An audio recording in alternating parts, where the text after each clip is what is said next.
Porque a mente, ela trabalha, eu quero mais, né? A dopamina vai, eu quero um pouco mais. Pra mim já deu isso aqui, então eu preciso de algo novo, né? Então vai sempre buscando mais. Mas por quê?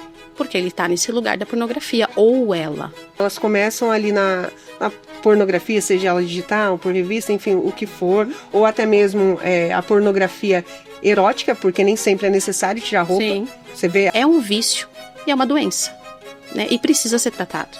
E todo pecado tem a sua consequência. Pastora, a nossa geração não tem mais aliança. Ela quer intimidade, mas não quer aliança. E dentro da palavra, a gente primeiro tem a aliança, por isso que vem a intimidade. De fazer sexo com prostituta. Meu Deus. Por quê? Porque é a imagem que ele criou, né? Por isso que a palavra do Senhor fala que é pra gente... Ensina teu filho no caminho que deve andar. Porque a gente tem aí a neuroplasticidade, né? Do cérebro, que vai até os 18 anos. É a nossa fase de aprendizado. Então, onde a gente vai ver, vai conhecer... A visão é muito profunda, porque Deus é um Deus de eternidade. Ele me viu antes de eu ser concebida, ele me viu depois que eu fui concebida, ele me viu na minha infância e foi vendo. Sim. Na verdade, ele já viu até o meu futuro. Ou seja, até as quedas que eu tenho hoje, ele já viu. Já viu. E mesmo assim ele me escolheu. Pois é. Então quando a gente tem essa mentalidade, não... peraí, eu sou amado, então porque eu sou amado, eu sou livre pra falar. Está no ar o Pode Crer Brasil, porque aqui a fé faz barulho!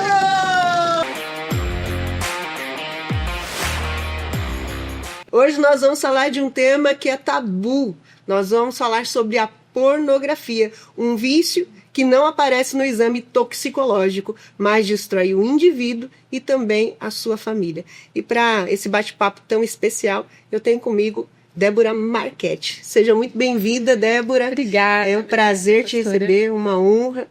E eu tenho certeza que Deus vai fazer coisas incríveis através hoje da nossa vida, Amém. Principalmente da sua vida como entrevistada. Gostaria que você se apresentasse para a nossa audiência. Obrigada. O prazer é todo meu, né? É uma honra, né, receber esse convite, estar aqui com vocês hoje. Quem sou eu, né? Quem você é? Eu costumo dizer que eu sou a filha amada do Pai, né? A serva do Deus Altíssimo. Amo servir o meu Deus, né? Eu sou estudante de psicanálise cristã, estudante de psicologia, estou no último semestre, me formo agora no finalzinho do ano, graças a Deus. E sou terapeuta familiar também. Aí já estou 14 anos junto com os casais aí. Trabalhar com casais é uma missão extremamente importante e esse tema que nós vamos tratar hoje, com certeza, ele está presente ali dentro do consultório. Para a gente já começar assim, em grande estilo, Débora, na sua opinião, a pornografia é um vício ou uma doença da alma? Eu não vou nem falar na minha opinião, mas naquilo que eu estudo, né, naquele conhecimento que a gente vai tendo ao longo dos anos, né, do aprendizado, a pornografia sempre foi um tabu, né, dentro das igrejas, e também ela foi olhada como uma questão espiritual. Sempre foi assim, né? Só que hoje a igreja amadureceu. E a gente tem aí os elementos, né, a maturidade para a gente entender que é todo um contexto, não só um vício, mas também como é que isso começou, como é que veio essa criação, né, o que aconteceu para que esse indivíduo estivesse nesse lugar. Então são várias questões. Né? É um vício que, na verdade, se torna um vício depois, né? E acaba uma doença da alma. Acaba sendo uma doença da alma, né? Uma doença da alma. Com cunho espiritual, talvez. Sim, porque uma coisa vai desencadeando a outra, né? Então, a gente pega aí, eu já peguei vários casos, né? De quando a gente atende casal, dessa questão de que peraí, mas eu sofri um abuso, então hoje, né, na vida adulta desencadeou essa questão da pornografia, e por aí vai. Então, não é só uma questão da alma, isso vem de lá de trás, né, e que... E o perigo, acho que às vezes colocar no extremo, né, ou espiritualizar demais, ou espiritualizar de menos, como você falou. Pode ser uma doença mesmo, há uma ferida por conta de um abuso, e aí não é algo que é causado pelo impulso carnal, né, mas por uma deformação de valores. Sim. É importante pontuar isso, porque a gente tende a levar para algum extremo, né?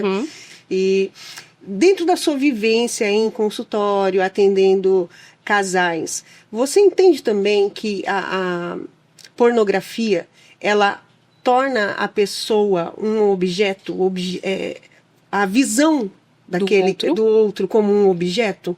Como olha para o outro como um objeto, né?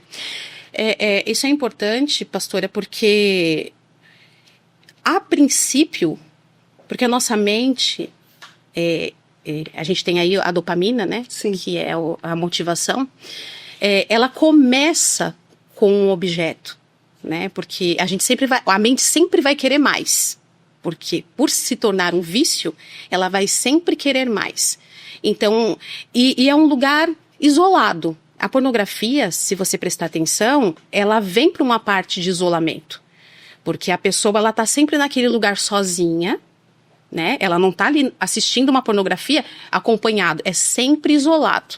Então ele começa assim, aí ele tende a olhar o seu parceiro, a sua parceira como um objeto, aquilo não sustenta mais, aí ele vai sempre procurar algo mais. Então ele tá sempre... Essa parte da pornografia no cérebro sempre vai buscar algo a mais. Ele nunca vai parar por ali. Né? É degradativo, né? É degradativo. Há alguns anos atrás, nós tínhamos algumas revistas de banca de jornal, né? Então, eu me lembro que na época, os meus amigos homens, parecia que estavam traficando droga, né? Era um que chamava o outro de lá e falava, olha aqui, olha aqui, olha aqui, e escondia, enfim. Era algo mais de difícil acesso. Hoje em dia, com o advento aí da internet, né, dos aparelhos aí celulares, tudo, você tem a pornografia aí disponível a todo momento. 24 horas. 24 horas. Isso. Você acha que o advento da internet realmente traz um prejuízo maior em relação à sexualidade, em relação à pornografia, essa acessibilidade? Né? Total. Porque existe uma pesquisa, né, até da revista Sexualidade Humana. Eles fizeram uma entrevista com as pessoas, foram 22 milhões de pessoas. E essas 22 milhões de pessoas, elas se dispuseram a falar, deram a cara, realmente eu consumo isso, eu consumo a pornografia. Dessas 22 milhões de pessoas, 24% são mulheres. Nossa. É algo que é chocante pra gente se pensar, né? E aí, isso no modo geral, tá? Revista, os sites, né? A ida até a busca de pornografia mesmo nas ruas. E aí, houve uma outra pesquisa no Brasil, recentemente, que no global, né? Nas redes sociais, como um todo, 34% são mulheres. Então, hoje, pastora, a busca por pornografia, não que seja o homem, né? Antigamente era, como você falou, os amigos, comprava revista e estava ali, né? Hoje a busca está sendo mais por mulheres do que por homens, né? No contexto de que antigamente como era e como está hoje, né? Eu recebi um casal que qual é a demanda, né? Qual é a queixa? Pode falar, ele falou, né? Pode falar para ela. Então ele colocou ela para falar, né? Sim. E a questão não era ele, era ela.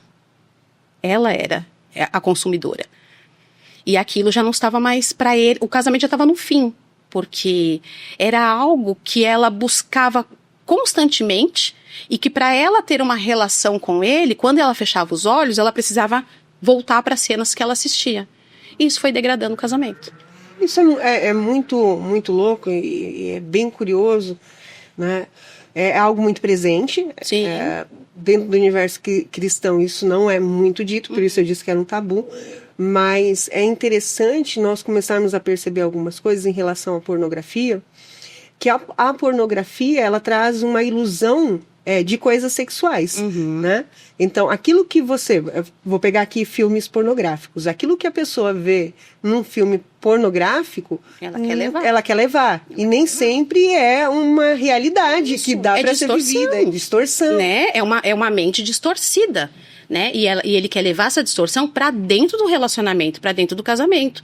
Então, assim, quando você não tem uma mente reta, né, conforme o Senhor nos ensina a ser, a gente tem essa distorção. Então, a distorção, a palavra fala que a gente precisa conhecer a verdade, porque a verdade vai nos libertar, né? E quando eu tenho essa distorção na mente, eu tô fora da realidade. Eu não estou na verdade. Então, eu vou sempre buscar por algo mais. Né? É difícil de se falar esse assunto, sim. Né? E dentro do consultório, a pornografia também dá aquele start para compulsão sexual ou não? Não, isso não existe? Sim, bastante. Inclusive, quando a queixa eu tenho, é porque ou ele não me procura, ou porque ela não me procura, né? Aí quando a gente vai entender o caso, mas é porque ele quer de manhã, de tarde, de noite. Então a gente vai perguntar, né? Onde é que está onde está essa abertura? Por que você precisa tanto disso? Porque a mente, ela trabalha, eu quero mais. Né? A dopamina vai, eu quero um pouco mais. Para mim já deu isso aqui, então eu preciso de algo novo. Né? Então vai sempre buscando mais. Mas por quê? Porque ele está nesse lugar da pornografia, ou ela. E eu estava vendo alguns casos de pessoas que elas vão, não sei se é o nome adequado, mas elas vão evoluindo.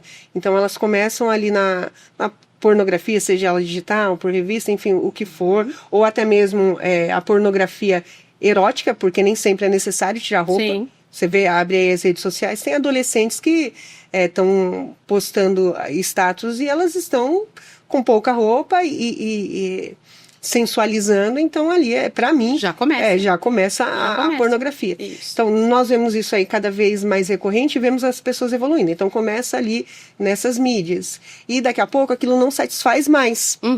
E aí vai para um próximo patamar.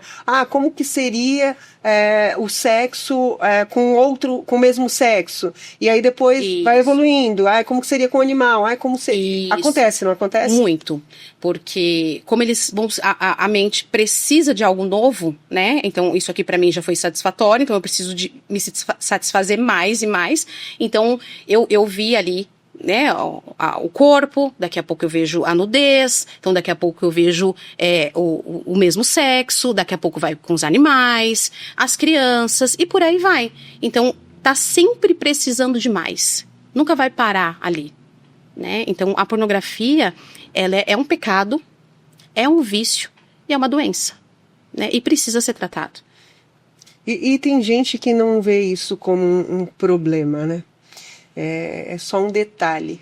E, inclusive, é natural. Natural, eu gosto, né? A gente escuta, não, pra mim não tem problema nenhum. E, inclusive, alguns casais usam desse artifício para apimentar a relação. O que você pensa da pornografia dentro do leito conjugal como uma pimentinha para que a relação melhore, já que muitas vezes ela está muito monótona? Então, o Senhor, ele já nos deixou pronto para isso, né? Eu até costumo brincar e falo que o órgão genital, ele para que você tem o órgão genital? A palavra do Senhor não fala que é melhor a gente dar do que receber? Então é para você dar prazer para o seu cônjuge, para sua esposa, né? É para você dar prazer. Porque aí quando eu entro nessa parte da pornografia, é porque eu estou recebendo, eu estou sentindo prazer, sou eu que estou pegando isso. E aí cada vez mais. Então, onde é que está que eu preciso dar?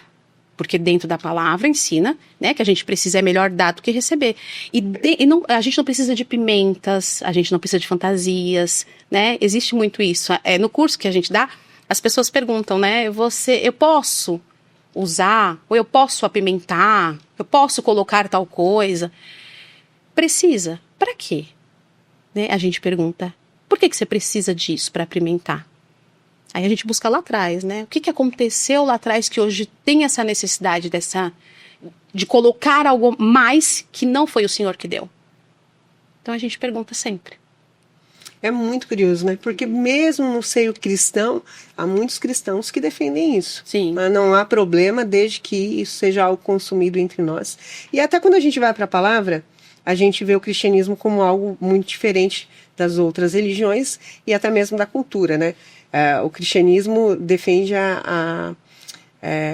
casamento ali, um homem e uma mulher, a monogamia.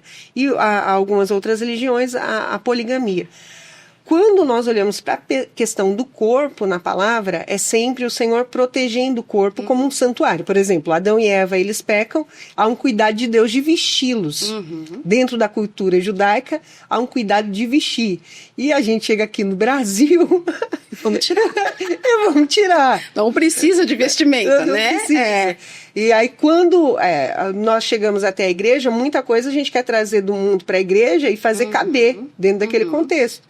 E não cabe, a gente precisa ficar muito atento a isso. E já que a gente está falando de igreja, que é a igreja, que os judeus, que a palavra, ela tem esse zelo pelo corpo, né, e esse pensamento diferente, Romanos 12:2, transformai-vos pela renovação do vosso entendimento, tem esse pensamento diferente. Então a ideia não seria esconder o pecado, mas buscar cura para o pecado. Isso.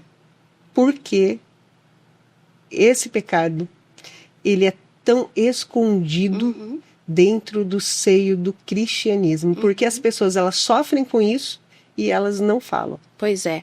E todo pecado tem a sua consequência, né? Assim como a glutonaria, né? A glutonaria é um pecado. E com ela vem as consequências, não é? Mais pra frente você vai ter lá diabetes, colesterol, você vai precisar de um tratamento para resolver a questão desse pecado. Que as pessoas às vezes passam, deixam, não há. O que tem, né? A pornografia também, como você mesmo falou, o Senhor, ele fez com o casamento para ser protegido, né? Então, Deus, ele é um Deus de aliança. Eu até aprendi, e sempre falo isso, que desde Gênesis a Apocalipse, o Senhor sempre fala das alianças, das promessas, né? E hoje em dia, pastora, a nossa geração não tem mais aliança. Ela quer intimidade, mas não quer aliança. E dentro da palavra, a gente primeiro tem a aliança, por isso que vem a intimidade. Por conta desse compromisso que a gente tem. E a nossa geração hoje não tá tudo certo. Se der, deu, né? Se eu pegar um aqui, outro ali, né? Eu transo aqui, eu tenho sexo ali, tá tudo certo. Até os casamentos, hoje, se eu casei, tá tudo bem. Se não der certo, tá tudo bem. Vou indo, né? Vou fazendo. Uma hora dá certo. Uma hora dá certo, né? Eu tava conversando com um adolescente e ele falou, eu falei, por que você não compra? Você tem condições de comprar um carro, né? Aí ele falou, não, é mais fácil alugar.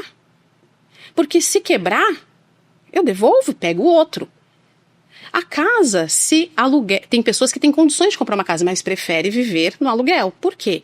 Porque se o teto fura, acontece qualquer coisa, eu ligo pro proprietário, olha, precisa trocar o teto. Ah, não, mas é que você que tá morando, então eu saio e alugo outra. Eu não tenho mais compromisso com nada. Por que é que eu vou ter compromisso comigo mesmo ou com a intimidade? Aí a gente foge da palavra, né? Porque o que é meu, se a casa é minha, eu vou cuidar. Que é minha. Eu tenho um contrato ali, eu tenho um zelo por ela. Então, quando eu tenho essa parte íntima protegida, quando eu entendo isso, que essa pornografia nos leva, que é um pecado, isso vai ter consequências, aí a história começa a mudar. Mas enquanto eu não tiver esse entendimento, e eu falo, pastora, que não é nem um entendimento fácil para ter, eu preciso de ajuda. Dentro desse contexto, eu preciso de ajuda, porque senão sozinho a pessoa não consegue sair dali. Então, o que você está me dizendo é o seguinte, muitos cristãos não confessam o pecado por falta de entendimento que aquilo de fato é pecado? Alguns sim e outros o medo. E agora? O que vão pensar? O que vão falar? Então, assim, 98% dos meus pacientes que chegam me procurando são cristãos. Tem muitas coisas que ficam guardadas e reservadas para eles. Por quê? Porque eu não posso expor ou falar ou procurar alguém. E o julgamento, como é que vai ser? Então eu prefiro ficar quietinho aqui e sofro com isso. Porque eu não posso receber um tratamento que realmente pode ser que tenha, e faz sentido e faz efeito, porque o que as pessoas vão pensar ou vão falar? Aí é aquele contexto que a gente estava falando lá no comecinho. Peraí, vamos olhar. A pessoa foi abusada lá na infância. Então, distorceu o que era o sexo para ele. Né? Eu atendi casais que os filhos dormiam na cama. Os filhos pequenos, 3, 4 anos, e os pais faziam sexo ali, porque estavam no leito deles e tal, e a criança via. Então cresceu com o sexo totalmente distorcido, porque eles viram os pais fazendo. E para onde ele foi quando cresceu? Para pornografia. Eu tive um caso que o filho viu a mãe fazendo sexo oral. Hoje ele só consegue fazer sexo com prostituta. Meu Deus. Por quê? Porque é a imagem que ele criou, né? Por isso que a palavra do Senhor fala que é pra gente: ensina teu filho no caminho que deve andar. Porque a gente tem aí a neuroplasticidade, né, do cérebro, que vai até os 18 anos. É a nossa fase de aprendizado. Então, onde a gente vai ver, vai conhecer, a cultural, né? Então, a gente vai deslanchar dali. Então, ele cresceu com isso. Então, depois dos 18 anos, onde ele foi procurar? Os pais sabiam? Não, mas ele via. Então, tem muitos pais achando que os filhos também não estão vendo o que está acontecendo. Mas os filhos estão vendo. E isso, na vida adulta, traz um prejuízo muito grande. Então, por isso que talvez não seja... As pessoas, mas isso é sem vergonhice, ou a pessoa é safada, ou... Não. Talvez isso realmente seja algo que venha lá de trás e precisa ser tratado. E isso é um processo destrutivo, degradativo. O pastor Douglas Gonçalves, ele fala a respeito disso, da sua experiência em relação à pornografia. Um pastor falando a respeito disso. Uhum. Ele disse ter tido contato com a pornografia através de um primo que mostrou uma revista pornográfica e ele acabou se viciando naquilo e aquilo foi aí ao decorrer da sua juventude. Casou-se e continuou com o mesmo problema. Uhum. Então o problema não era não fazer sexo, não era esse o problema. Era uma portinha que tinha sido aberta ali. Isso. Até o momento que ele expôs a situação para sua esposa, para o seu pai, e buscou cura. Quando a gente olha para a pornografia, eu digo a gente, não que nós tenhamos essa visão, o senso comum, né? Tem a ideia de que é uma sem-vergonhice apenas. Claro. Pode ser. Pode ser, porque tem gente também que não teve nenhuma questão para ser tratada na infância. Mas tem muita gente que também está doente por questões como você falou. Para as pessoas que tiveram essa janela aberta na infância e não conseguem, para essas que tiveram a janela aberta, como fazer para se livrar da pornografia? Porque tem gente que tenta e cai, tenta e cai, tenta e cai, tenta e cai, e sempre está ali. Então, eu entendo, pastora, que a pessoa precisa de ajuda. Primeiro precisa confessar, né? A gente precisa entender, não é nem que a gente precisa, eu não gosto de usar essa palavra que a gente precisa, porque a gente não tem que nada.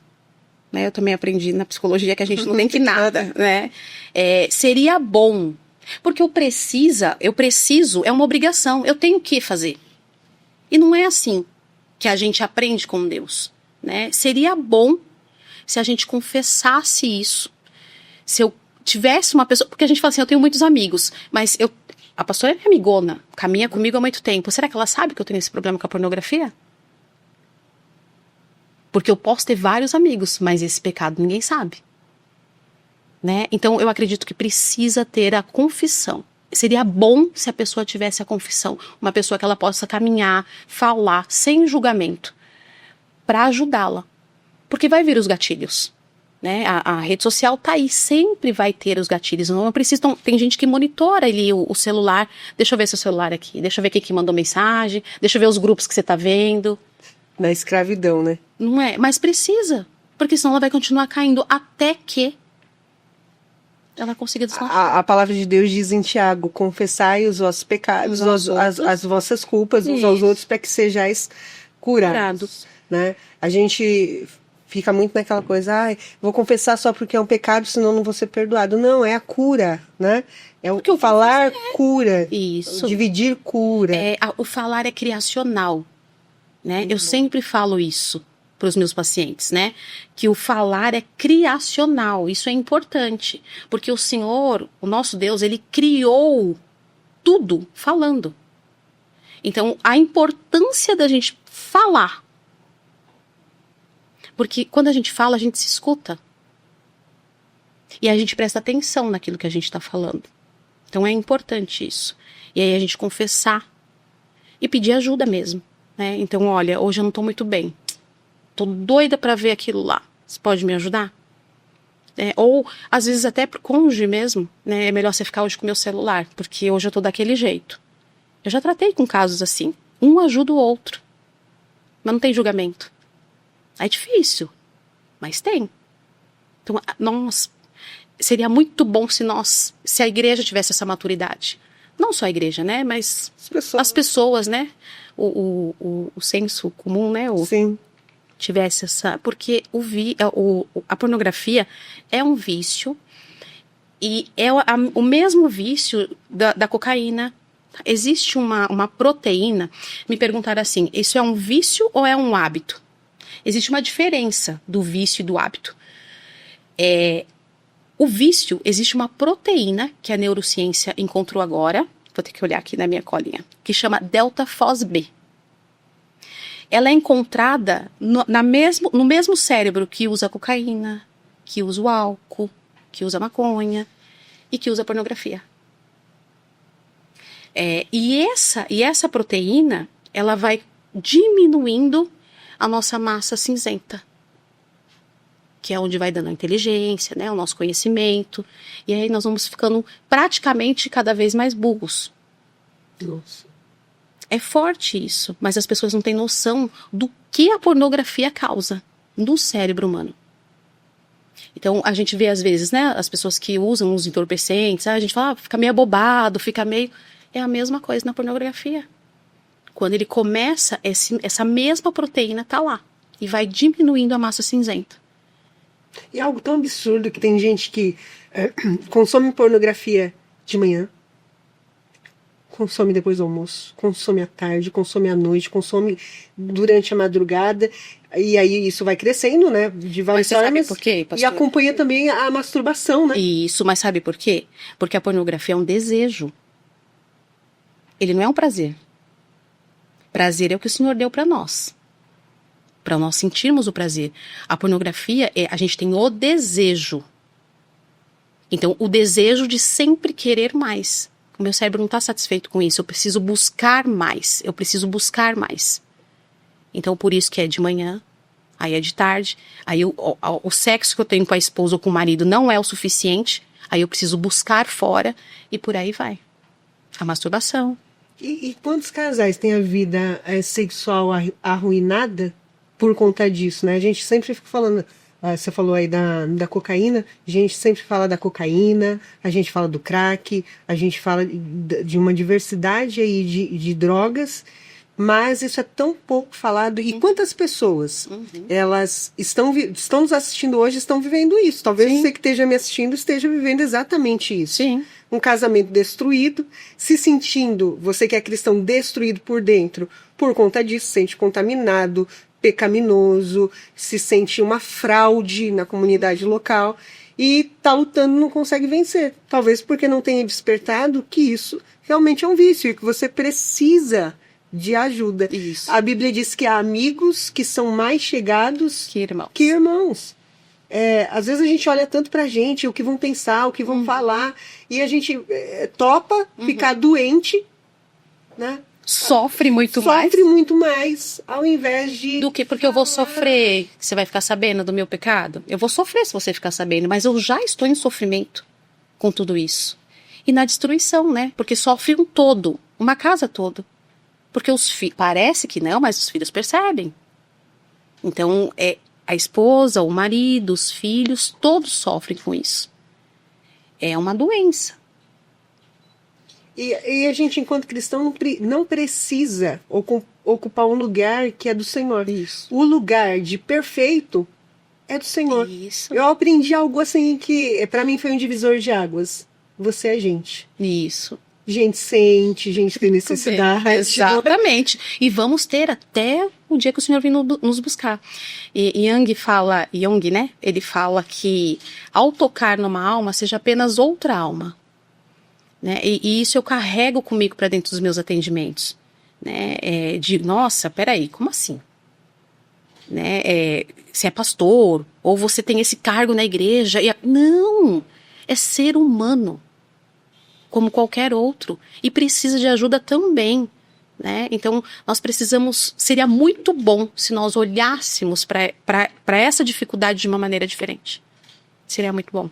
Enquanto pastores, é muito bom quando alguém estabelece conosco esse tipo de vínculo. Claro que existem pastores e pastores, existem pessoas e pessoas, né? Pessoas que são de confiança ou não, afinal é uma área muito sensível. Sim. Essa. Mas é muito legal quando alguém traz essa demanda e a gente consegue sentar com a pessoa, orientar à luz da palavra, às vezes dizer, olha, você precisa de uma ajuda psicológica. Isso. É muito bacana. E tem muita gente sofrendo pela... A gente diz besteira, mas não é besteira, né? Mas por isso, não quero falar, não quero falar. Mas você sabe, pastora, que o não querer falar pela caminhada que eu tenho, pelo conhecimento nesse lugar de estar, de ajudar as pessoas, é por conta do julgamento. As pessoas têm muito medo do que o outro vai pensar, do que o outro vai falar. Então prefere adoecer do que se expor, do que se curado. E eu entendo, eu até converso bastante com o pessoal, os colegas da faculdade, né? De que eu tenho bastante amigos cristãos dentro da faculdade e a gente se envolve, então vamos fazer um projeto, então vamos para a igreja tal, para a gente atender o pessoal de lá, né? A gente se reúne dessa forma, porque a demanda é muito grande. E precisamos olhar, sabe, sem julgamento mesmo. Não faz mal, todo mundo é ser humano e todo mundo erra. Então qual é? O meu erro é diferente do seu, mas eu também tenho os meus. Então vamos nos ajudar. O que você precisa hoje?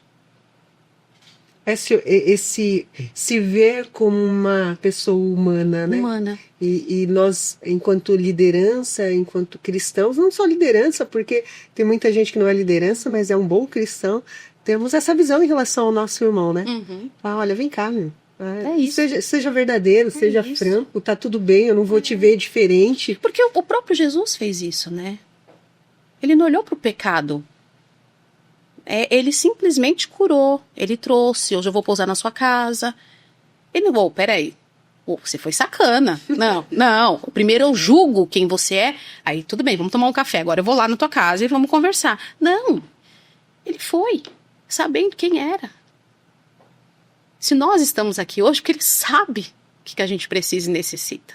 E mesmo assim, ele ainda se faz presente todo tempo com a gente. E essa visão é muito profunda, porque Deus é um Deus de eternidade. Ele me viu antes de eu ser concebida, ele me viu depois que eu fui concebida, ele me viu da minha infância e foi vendo. Sim. Na verdade, ele já viu até o meu futuro.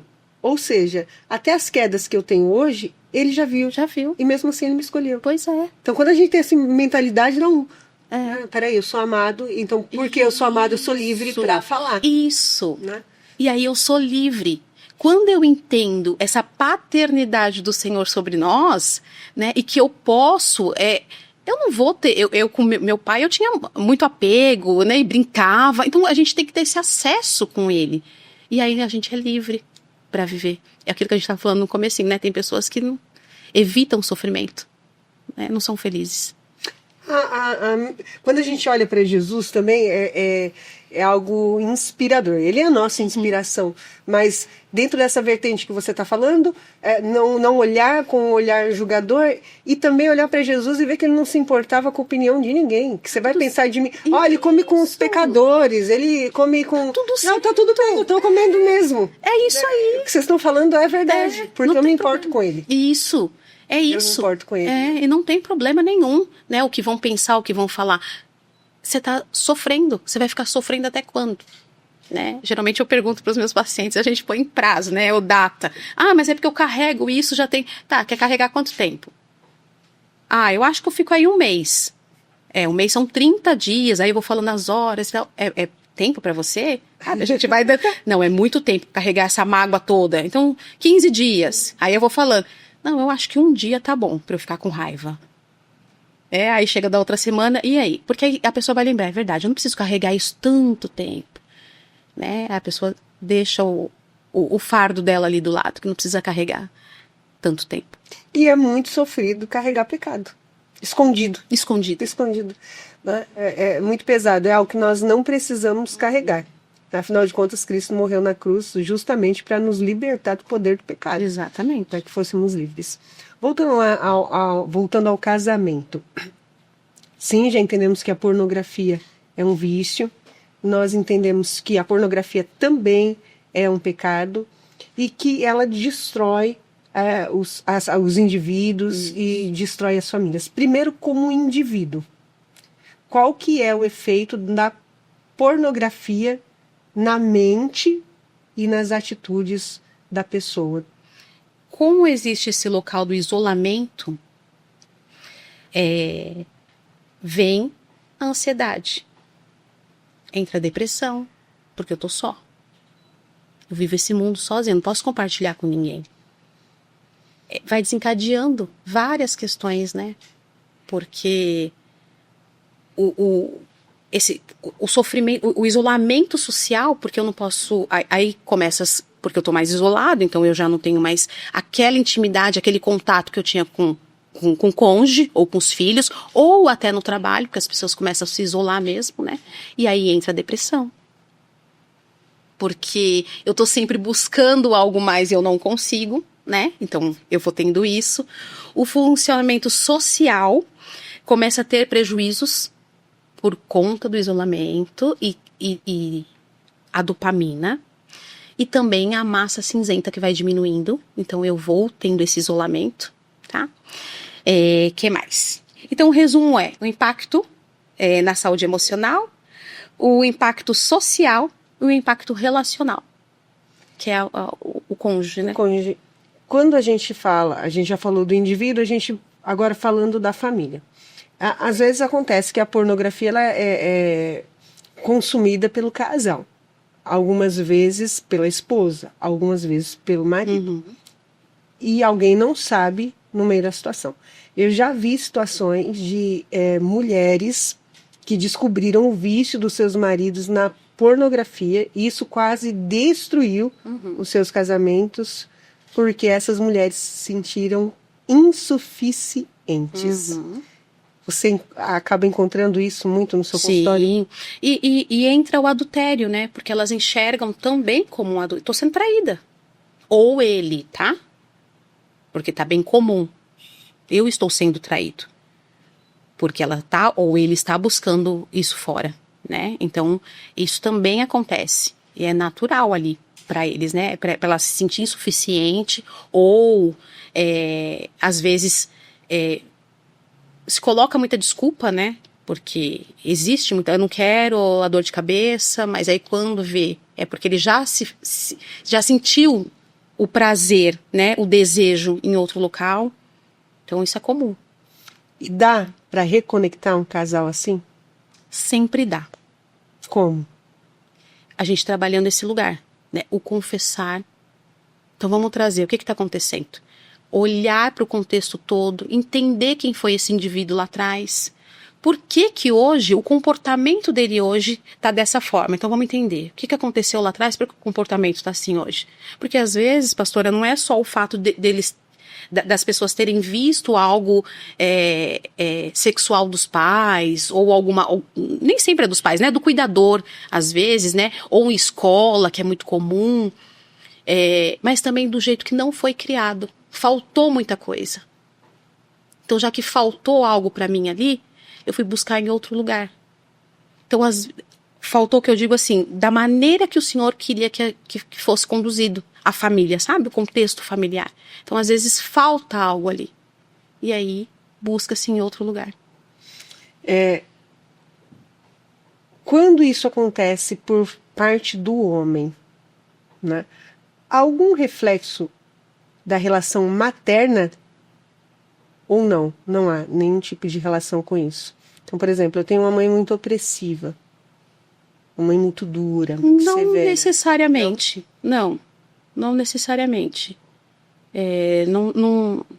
A gente não pode olhar, né, como uma regra também. Não, são vários casos, assim, então é muito amplo, né, tudo isso da pornografia. Então tem vários casos. Não, é raro, eu acredito que eu nunca escutei.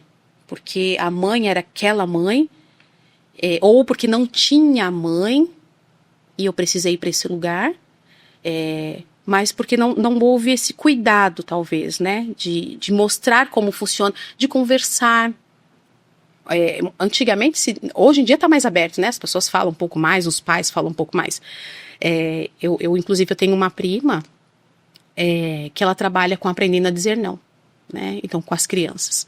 Então, do toque e tudo mais. Então, hoje ensina-se muito mais, né? Que antigamente não tinha esse ensinamento. Então, é a descoberta mesmo, né? As pessoas vão se descobrindo aí por meios errados. Eu te perguntei isso porque eu vi um caso, né? Mas eu talvez entenda que isso tem muito mais a ver com a fuga do que o reflexo de criação. Sim. Uma fuga. Então, tem porque falta... gente que se esconde na droga não legalizada, tem gente que se entrega ali para o alcoolismo, né?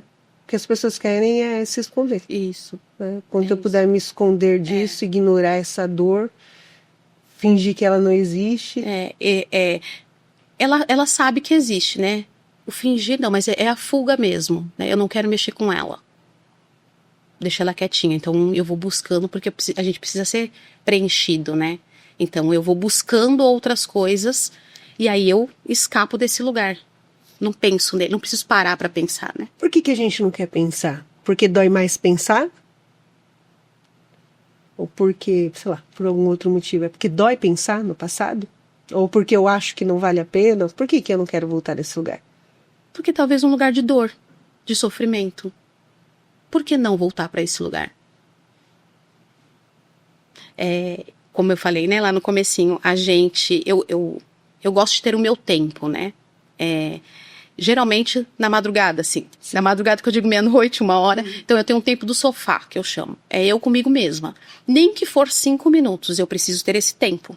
Como a minha vida é um pouco mais agitada, na correria, então eu paro, não tem nada ligado, televisão, nada disso, e eu tenho esse tempinho comigo. Aí eu vou olhar pra mim, pra quem eu fui, pra quem eu sou, pra quem eu tô sendo. Às vezes uns 5, 6 minutinhos, às vezes 10, às vezes demanda um pouquinho mais, mas eu acho necessário a gente parar e prestar atenção na gente. Olhar pra dentro de nós. Porque tem coisas que a gente precisa fugir. A gente quer fugir. Precisa não, a gente quer fugir. Aí eu preciso trazer de volta. Não quer pensar nisso por quê, Débora? Não quer trazer isso pra você por quê? É importante. Davi, ele disse, enquanto eu calei, os meus ossos secaram. Ou seja, ficaram frágeis, eu experimentei morte. Toda vez que a gente se cala, guarda pra gente, de certa forma a gente tá morrendo. Né? É isso mesmo. Todo dia um pouco mais, Todo dia um pouco mais. um pouco mais, um pouco mais. Acho que em isso. determinado momento a gente tem que decidir quanto que a gente vai morrer. Todo dia ou a gente decide romper com aquilo e falar, não, eu vou viver. Exatamente, que é o que a gente estava falando, né? Sobre o viver ou estar vivo, não é? O ser feliz ou evitar o sofrimento. Ah, mas pra mim tá tudo bem. Tá tudo bem, mas eu posso mexer? Tá tudo bem, você pode me falar sobre isso? Ah, não, prefiro nem tocar nesse assunto. Por que eu não posso tocar nesse assunto? Ah, porque vai me remeter, vai me relembrar, vai me trazer. Então vamos trazer. Para que isso não cause mais sofrimento, mais dor. Débora, uma pergunta de um telespectador. Meu marido já caiu várias vezes, casal cristão, caiu várias vezes na pornografia. Eu peguei e depois ele disse, não vou fazer mais. E eu peguei de novo. Peguei de novo, e de novo, e de novo. E ele tem ministério na igreja. O que eu faço? Procura ajuda. Porque sozinha e sozinho vocês não vão conseguir. É pra cá, né? Sim, pra cá. Procura ajuda. Sozinho vocês não vão conseguir. Tá? A gente precisa trabalhar o porquê das recaídas, a tentativa, porque você vê que se ele avisa, não vou continuar, eu vou parar, tem o desejo de querer estar fora desse lugar, mas sozinha a pessoa não consegue. Então precisa de ajuda. Procura um profissional, né? A gente tem vários profissionais hoje que conseguem trabalhar nesse lugar para que não só a vida dele, mas a sua como esposa e da sua casa seja restabelecida. Vão apertar as coisas, Débora, e quando ele não quer tratamento, quando ele não quer terapia, ele imagina e declara que vai vencer sozinho. E eu não aguento mais. E aí? Sozinho não vai conseguir. Aí são escolhas, né? Então a gente precisa entender qual é a escolha que vocês querem como casal. Porque a gente trabalha dentro do contexto, então eu entendo que tem a esposa, deve ter filhos, né? Vamos trabalhar dentro desse contexto familiar. Porque tudo bem ele não querer, mas vamos entender por que ele está nesse lugar hoje, o que o levou para esse lugar hoje. É como a gente falou, às vezes uma pergunta muda toda a história. Mas tem que ter ajuda. Alguém tem que procurar ajuda, né? Alguém tem que procurar ajuda. Nem que for ela. Nem for ela. Era isso que eu ia falar com você. Porque tem mulheres que elas já estão num sofrimento tão grande, né? E já estão tão frustradas, se sentindo desvalorizadas, despreteridas. Elas estão exaustas. E para essas mulheres, muitas vezes, a porta de saída é o divórcio. Elas acham ser o divórcio, a separação, porque estão cansadas. E algo que a gente ouve é: eu não quero ser psicóloga do meu marido. E não vai ser mesmo. E não vai ser. Não vai. Não adianta. Tem pessoas que acham que é esse lugar, né? Mas não vai ser. Você não vai conseguir. A pessoa precisa de um profissional para ajudá-la. Enquanto isso, procure você. Enquanto isso, trate você. Né? Antes de tratar o outro. Às vezes, pastora, eu até costumo falar nos meus atendimentos de casais, é difícil vir os dois. Geralmente vem ela primeiro, ou ele, e depois faz a junção dos dois, né? Eu atendo os dois. Mas o primeiro a pessoa precisa dar o primeiro passo. Então, eu atendo um rapaz que era para ser casal, ela não quis e tal, mas a história, o contexto familiar mudou, porque ele decidiu mudar. Então ele falou: ela nem precisa mais de terapia. Ela nem veio, mas ela também não precisa, porque eu tenho uma outra esposa. Ah, que ele tem uma outra esposa, ela continua a mesma. Foi ele quem mudou. Uau, muito bom. Bom, nosso papo tá muito gostoso, mas tá chegando ao final. Gostei. Volte mais vezes. Débora, deixa uma mensagem para aqueles que estão nos assistindo e que estão aí no vício da pornografia e querem sair e não estão conseguindo. Um conselho, uma palavra amiga, uma palavra de Deus. Com você agora. Ninguém vence uma batalha, uma guerra, que não tem consciência dela. Então, eu preciso ter consciência das minhas realidades. Ser honesto comigo mesmo e legítimo para mim mesmo. Quem identifica, modifica. Então, quando nós temos essa consciência de que eu preciso de ajuda, a história começa a mudar. Então, se hoje você ou alguém da sua casa que está passando por essa situação, né, com essa dificuldade, procure ajuda. Seja honesto com você mesmo. Acho que é isso. Muito bom. Onde as pessoas podem te achar? Deixa a sua rede social. Meu Instagram é dmarchete, com 2T e E no final. Você que precisa de ajuda, entre em contato com ela lá no Instagram, com certeza. Ela vai marcar um atendimento para você e vai te abençoar. Amém. Antes de nós terminarmos esse podcast, eu gostaria de ler um texto que está em 1 Coríntios 6,18. Diz assim: fugir da impureza. Qualquer outro pecado que uma pessoa cometer é fora do corpo, mas aquele que pratica imoralidade peca contra o próprio corpo. Você que está me assistindo e está passando aí por esse vale que se chama pornografia, precisa entender o que a palavra de Deus diz a respeito desse pecado, que é uma imoralidade sexual. Você está destruindo o seu próprio corpo. Isso é muito sério. O Senhor não te chamou para isso. O Senhor não te chamou para autodegradação. O Senhor te chamou para que você tenha vida em abundância. A gente sempre tem alguém para compartilhar. Talvez você esteja intimidado, envergonhado, mas precisa, deveria falar sobre isso para ser curado, tendo em vista aquilo que nós lemos em Tiago. Confessai as vossas culpas uns aos outros para que sejais curados. Se esse podcast fez sentido para você, se abençoar a sua vida, então curta. Se você não é inscrito, se inscreva. E se você acredita que pode ser instrumento de transformação na vida de outra pessoa, então compartilha. Compartilha porque tem muita gente que você nem imagina que precisa ser curada. Nós vamos ficando por aqui. Te agradeço pela sua presença. Fique com Deus e até a próxima. Tchau, tchau.